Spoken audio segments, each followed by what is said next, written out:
असे बनवा झपाट्याने वजन कमी करणारे सूपचं प्रीमिक्स। 2 चमचे मुगाची डाळ, 1 चमचा उडदाची डाळ, 2 चमचे तुरीची डाळ, 2 चमचे मसूरची डाळ सर्व आपल्याला खमंग भाजून घ्यायचं आहे। डाळ आपली छान भाजून झाली, त्यामध्ये आपण मसाले वापरणार आहोत। त्यामध्ये 1 चमचा धने टाकायचे, 2 ते 3 मिरे, अर्धा चमचा जिरं, 2 मिरच्या त्याही छान भाजून घ्यायच्या आहे। पॅन मध्ये 1 चमचा तेल टाकायचं, थोडंसं लसणाचे तुकडे टाकायचे, कढीपत्ता टाकायचा, कोथिंबीर टाकायची आणि छान परतून घ्यायचे आहे कोरडं होईपर्यंत।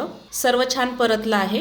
थंड झालेली डाळ आणि मसाले त्यामध्ये टाकून घ्यायचे, कढीपत्ता, लसूण, कोथिंबीर त्यामध्ये टाकून घ्यायची, झाकण लावून याचे छान बारीक पावडर वाटून घ्यायची। सूप बनवण्यासाठी प्रीमिक्स तयार झालं। कढईमध्ये 1 चमचा साजूक तूप टाकायचं, बारीक केलेला लसूण टाकायचा, अर्धा चमचा जिरं टाकायचं, छान असं परतून घ्यायचं आहे। बारीक चिरलेला टोमॅटो टाकायचा, टोमॅटो ही छान परतून घ्यायचा। प्रीमिक्स टाकायचं 2 चमचे, छान परतून घ्यायचं आहे आणि गरम पाणी सोडायचं। तुम्हाला जेवढं पातळ हवे असेल तेवढं पाणी सोडायचं आणि छान शिजून घ्यायचं आहे। चवीपुरतं मीठ टाकायचं, छान मिक्स करून घ्यायचं आहे। थोडीशी हळद टाकायची आणि मिक्स करायची, झाकण ठेवायचं। सूप छान शिजून घ्यायचं 5 मिनिटं। 5 ते 6 मिनिटांनंतर चेक करूया। परफेक्ट सूप तयार झालेला आहे। तुम्हाला जर काही जिन्नस घालायचे नसेल तर तुपाची फोडणी घालायची। प्रोटीनयुक्त आहे, वजन झपाट्यानं कमी करतं। सूपाची रेसिपी कशी वाटली नक्की कमेंट करून सांगा। तोपर्यंत धन्यवाद।